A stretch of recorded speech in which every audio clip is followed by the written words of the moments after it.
25 जनवरी तिला एकादशी 2025 के दिन चुपचाप गाय को खिला दें। एक छोटी सी चीज, एक महीने के अंदर करोड़पति बन जाओगे। नमस्कार दोस्तों, स्वागत है आज हम आपको ऐसी दुर्लभ जानकारी बताने जा रहे हैं। साल 2025 में पढ़ने वाली प्रथम एकादशी तिला एकादशी बहुत ही महत्वपूर्ण और शक्तिशाली एकादशी है। पुत्रदा एकादशी का व्रत महिलाएं अपनी पुत्र की लंबी आयु के लिए रखती है। अगर आप तिला एकादशी के दिन अगर आप पूजा पाठ करने के साथ साथ अगर आप गौ माता से जुड़ा ये उपाय कर लेते हो तो यकीनन आप पर भगवान श्री हरि विष्णु और धन की देवी माता लक्ष्मी की असीम कृपा होगी और आप धनवान बन जाओगे। आप धनवान ना बने तो मुझे बताना दोस्तों, मैं सौगंध खाता हूँ। बस जो उपाय आपको बताया जाए वो उपाय कर लेना। चलिए जानते हैं। तिला एकादशी के दिन चुपचाप गाय को खिला दें। ये एक छोटी सी चीज, करोड़पति भी अरबपति होंगे। सभी संकट और आसान से मुक्ति, मृत्यु दंड, पितृ दोष तुरंत होगा। पूरे साल आपके भरे रहेंगे अन्य धन के भंडार। यूं कहें कि आपकी पीढ़ी दर पीढ़ी करेंगी रूपों पैसों पर राज। बैंक बैलेंस बढ़ता चला जाएगा। आपके घर में वेतन है, आपके घर की जो भी सेविंग है, आपकी तिजोरी में जो भी धन रखा हुआ है वह कभी खर्च नहीं होगा और बढ़ता ही जाएगा। सभी दुख, दर्द, संकट, कष्ट दूर हो जाएंगे दूर और सभी सुख आपके कदमों में आ जाएंगे। सभी सुख आपके कदम चूमेगी। यदि आप ये एक छोटी और खास चीज चुपचाप गाय को खिला देते हैं तो तत्काल गरीबी आपके जीवन से खत्म हो जाएगी। योग से राजा बन जाता है और 33 करोड़ देवी देवताओं को धारण करने वाली गौ माता की असीम कृपा व्यक्ति पर आजीवन बसती है। व्यक्ति के ऊपर 33 करोड़ देवी देवताओं का आशीर्वाद प्राप्त हो जाता है। व्यक्ति के घर में कभी भी अन्य धन, वस्त्र की कमी नहीं होती। अन्य धन के भंडार व्यक्ति के घर में भरे रहते हैं। तिला एकादशी के दिन गाय का ये उपाय करने से व्यक्ति के जीवन से तत्काल गरीबी खत्म हो जाती है। तो दोस्तों, कौन कौन से बेगो माता से जुड़े खास और महत्वपूर्ण उपाय हैं जिन्हें यदि तिला एकादशी 2025 के दिन कर लेते हैं तो दोस्तों, गाय का उपाय बताने से पहले मैं आपको तिला एकादशी पूजा के बारे में थोड़ा सा जानकारी दे देता हूँ कि तिला एकादशी को है किस दिन का 24 या 25 जनवरी तिला एकादशी को है किस दिन का स्नान करना है। दोस्तों, जिस दिन का इंतजार दुनिया भर के हर हिंदू भाई है को रहता है वह दिन अब आ गया है। दोस्तों, आपकी जानकारी के लिए बता दें, हिंदू धर्म में बहुत सी एकादशी आती है पर इस नववर्ष 2025 में पढ़ने वाली प्रथम एकादशी में सर्वश्रेष्ठ एकादशी तिला एकादशी बहुत ही धूमधाम से मनाई जाती है। इसमें सबसे पहले श्री हरि विष्णु तथा धन की देवी माता लक्ष्मी और उसी के साथ साथ पीपल का वृक्ष, अगर पीपल का वृक्ष उपस्थित न हो तो तुलसी के पौधे की ओर उनकी विधि विधान से पूजा की जाती है। गौ माता की पूजा की जाती है। लेकिन इनमें सबसे ज्यादा महत्व तिला एकादशी का माना जाता है। शास्त्रों में, वेद पुराणों में साफ साफ लिखा हुआ है, पौष महीने की एकादशी में तिला एकादशी श्री हरि विष्णु धन की देवी माता लक्ष्मी उनके साथ साथ कुबेर देवता जी का आशीर्वाद प्राप्त करने का सबसे सुनहरा दिन होता है। इस दिन भगवान श्री हरि विष्णु तथा धन की देवी माता लक्ष्मी बहुत ही ज्यादा प्रसन्न मुद्रा में होते हैं और अपने दोनों हाथों से अपने भक्तों पर कृपा बरसाते हैं।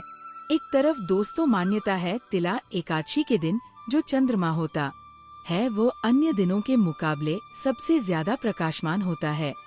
तिला एकादशी के दिन श्री हरि विष्णु उनके साथ साथ धन की देवी माता लक्ष्मी जी की पूजा की जाती है और सूर्य देवता को अर्घ्य दिया जाता है। महिलाएं तिला एकादशी का व्रत रखती हैं और पीपल वृक्ष के परिक्रमा देते हुए पूजा को सफल करती है। भगवान विष्णु माता लक्ष्मी जी को भोग लगाती है और अपना व्रत संपूर्ण कर लेती है। इससे भगवान विष्णु तथा माता लक्ष्मी प्रसन्न हो जाती है और महिलाओं को पुत्र रत्न की लंबी आयु के लिए आशीर्वाद देते हैं। दोस्तों, अगर आप नहीं जानते तो आपकी जानकारी के लिए बता दें, एक व्यक्ति की कुंडली में अगर चंद्र ग्रह की स्थिति अच्छी है तो उसे व्यक्ति का भाग्य हमेशा उसका साथ देता है। वह व्यक्ति जिस कार्य को भी शुरू करता है उसे कार्य में उसको सफलता प्राप्त होती है। इसीलिए तिला एकादशी को हमारे हिंदू धर्म में बहुत ही ज्यादा विशेष और खास महत्व दिया गया है। आप लोगों की जानकारी के लिए बता दें, 25 जनवरी तिला एकादशी के दिन 52 तरीके के शुभ योग बन रहे हैं। कई सालों के बाद चंद्रमा का प्रकाश इतना प्रकाशमान होगा जितना कभी नहीं हुआ 100 साल में। ऐसा दुर्लभ संयोग बनने जा रहा है। लक्ष्मी योग ग्रह, योग नक्षत्र, योग अमृत, सिद्धि योग जैसे शुभ योग का निर्माण हो रहा है। तिला एकादशी के समय में पूरे दिन का व्रत करना चाहिए। शक्तिला एकादशी के दिन भगवान हरि विष्णु माता लक्ष्मी जी का आशीर्वाद प्राप्त होता है। पुत्रदा एकादशी तिथि के दिन ब्रह्मा मुहूर्त में सोकर नहीं उठ सकते हैं। किसी पवित्र नदी में जाकर स्नान नहीं कर सकते हैं। पूरे दिन का व्रत नहीं रख सकते हैं। वैसे तो दोस्तों, तिला एकादशी के दिन स्नान और प्रात का विशेष ही महत्व होता है, लेकिन इस दिन अगर आप ज्योतिष शास्त्र, तंत्र शास्त्र के अनुसार एक गाय वाला उपाय विधि विधान से कर लेते हैं, तो इस उपाय को करने के बाद साक्षात आपको श्री हरि विष्णु तथा धन की देवी माता लक्ष्मी जी का वह असीम आशीर्वाद, माता लक्ष्मी जी की कृपा से आपके नवग्रह आपका साथ देना शुरू कर देंगे।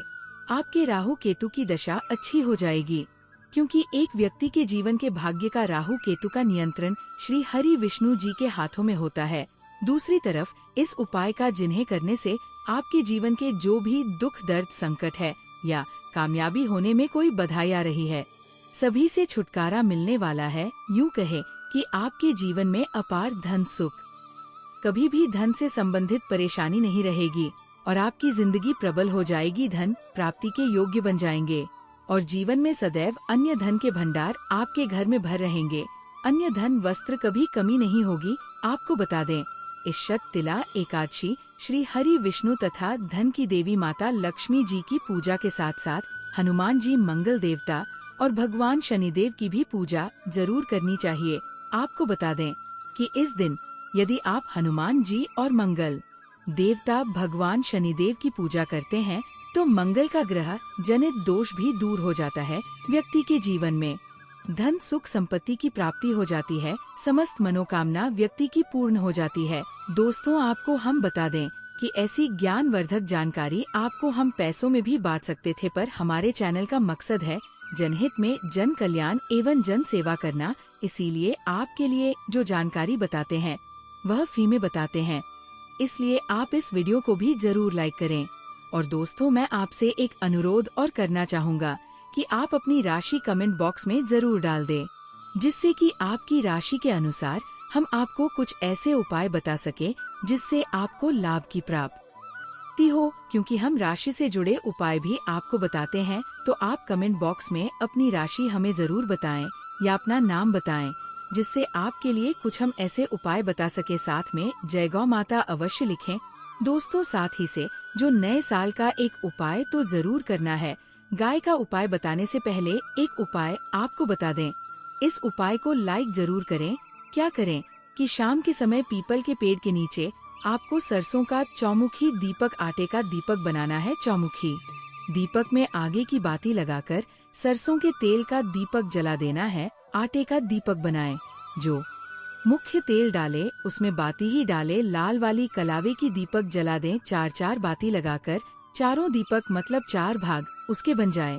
हर एक भाग को जलाए और बीच में 2 सबूत फूल वाले लौंग भी डाल दे। फिर देखिए कैसे चमत्कार आपके जीवन में होता है। शाम के समय जलाकर उसे छोड़े, मनोकामना मांगकर छोड़ दें।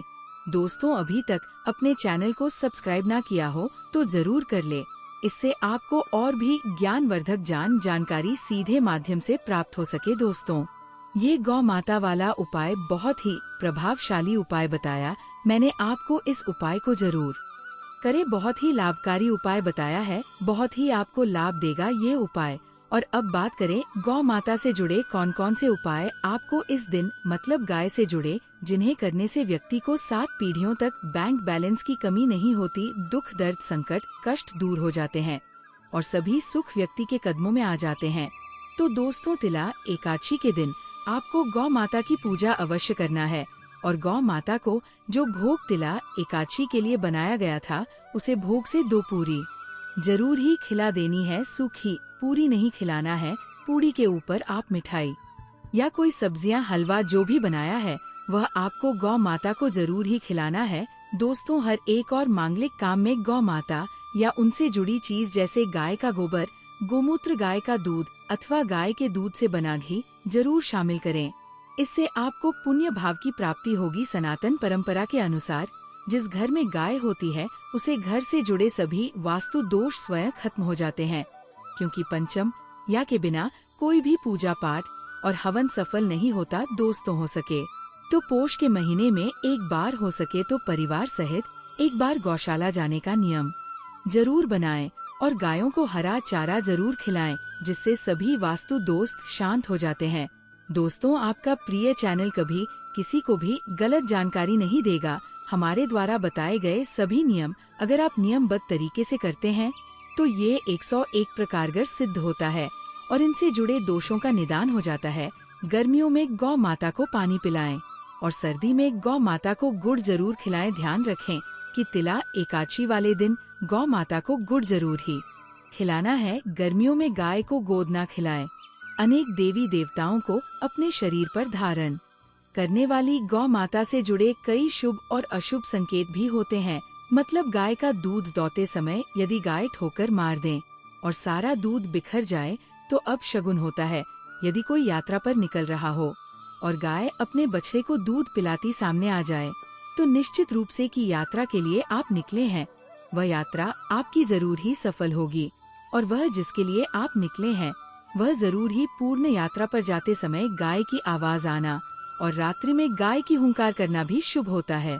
दोस्तों, शत तिला एकादशी दिन पौष के महीने में आप गाय के साथ भूलकर भी यह काम ना करें, अन्यथा लगता है घोर पाप जी। हाँ दोस्तों, गाय को राष्ट्रीय पशु बनाए जाने और इन्हें मौलिक अधिकार दिए जाने की बात हो रही है तो सवाल उठता है, गाय संस्कृति का अहम हिस्सा है, तभी गाय के साथ लोग खराब व्यवहार कैसे कर लेते हैं और जैसे ही दूध देना बंद कर देती है तो लोग इन्हें उनकी किस्मत पर छोड़ देते हैं, सड़कों पर और गलियों में भटकने के लिए। ऐसे में गोवंश जीवन को कोई डंडे मारता है तो कोई उन पर पानी डाल देता है, कई बार लग जाती है तो कभी बीमार होकर बेचारी गाय दम तोड़ देती है। ऐसे में जरूरत है इन बातों को जानने की गाय को लेकर शास्त्रों में क्या कहा गया है, आपको कैसा व्यवहार करना चाहिए। क्या दोस्तों, गाय को कभी भी मारना पीटना नहीं चाहिए। शास्त्रों में गाय को माता का दर्जा दिया गया है। गाय को मारने वाला माता को मारने पीटने वाले के समान पाप का भाग्य समझा जाता है। नरक लोक में वर्षों तक कष्ट भोगना पड़ता है। अगले जन्म पशु योनि में मिलता है कि गौतम मुनि ने गलती से गाय को डंडा मार दिया था, जिस गाय की मृत्यु हो गई थी और इस पाप से मुक्ति के लिए इन्हें वर्षों तक तपस्या करनी पड़ी। भगवान श्री कृष्ण जी ने बैल स्वरूप रूप में आए वृद्ध आश्रम का वध कर दिया था, जिससे मुक्ति के लिए भगवान श्री कृष्ण को संपूर्ण तीर्थ को एक कुंड में बुलाना पड़ा और इस कुंड में स्नान से वह पाप मुक्त हो गए थे। ये दोस्तों, साथ ही साथ पानी पी रही गाय को भागते हैं, वह घोर पापी के भंग बनाकर होते हैं। ऐसे लोग घर आप से मुक्त होकर स्वर्ग पाए जाते हैं और बड़े ही धनवान कल में जन्म लेकर सुख भोगते हैं। और साथ ही साथ आराम कर रही गाय को कष्ट देकर कभी भी उठाना नहीं चाहिए।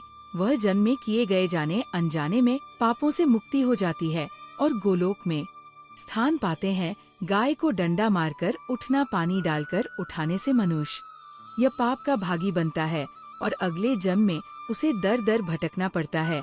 और साथ ही साथ शास्त्रों में बताया गया है, जो लोग गाय की सेवा करते हैं और उनका भोजन खिलाते हैं और उनकी परवरिश अच्छी तरह से कहते हैं तो वह लोगों के जीवन की सभी इच्छाएं पूर्ति होती हैं।